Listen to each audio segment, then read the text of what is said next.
Hello everybody, my name is Emerson Woods, and this is Church Girl Unplugged, Unashamed of the Gospel, Romans 1:16, hashtag live unplugged. I'm out here at Person Priest Dam, this is my little release spot. I wasn't in church when I gave my life to Christ.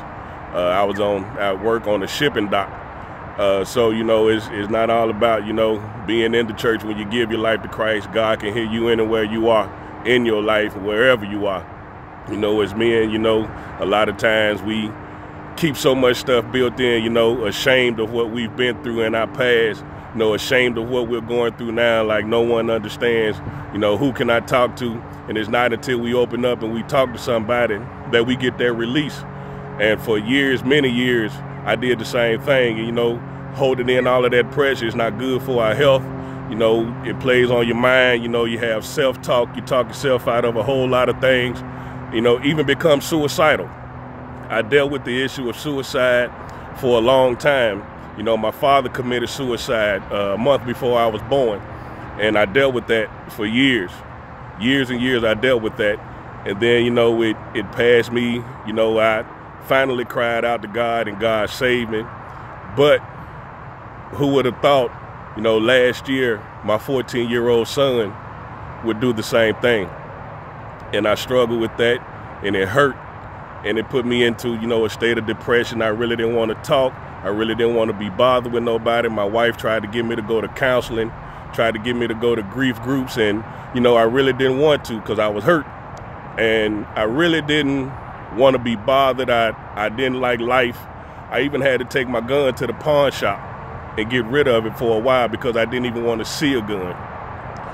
And I kept a whole lot of stuff bottled up, but I finally went to a counseling group and to a grief group. I got a little bit of relief, but it was some days where I hated being there. I didn't want to go. I was like, why did I even come here? Because it hurt so much. But it wasn't until that I started opening up and I started talking about it that I got that release. And not knowing in that whole time of my suffering that what God was preparing me for was for other people who had lost their children. I didn't know that I would be the one to be talking to them at those particular moments. I didn't know that I would have a coworker who would lose his son a few months later, and I would have to go minister to this man. I didn't know that I would meet a woman who had come to church and she had a panic attack, said she had been suffering from anxiety and had to walk her out. She said she was going to a car, and me and the usher was walking into a car, and she said that today was the first day she had been in church since she had lost her son. She said her son had died in her arms, not knowing that I would have to minister to this woman too, and not knowing that I would have to talk to others, about the loss of their child, and it was hurting me at the time because I was still thinking about mine. But it wasn't until I went to God and I cried out and I poured out.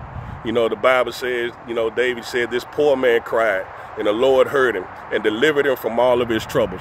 So I'm telling you, my brother, my sister, whoever you are watching this, that when you cry out to God, no matter where you are, don't be ashamed of your past. Don't be ashamed of what you've been through, because you are a living testimony. You have a story to tell. Somebody's life is dependent on what you have to say to them, whether you believe it or not. Don't be ashamed of what you're going through.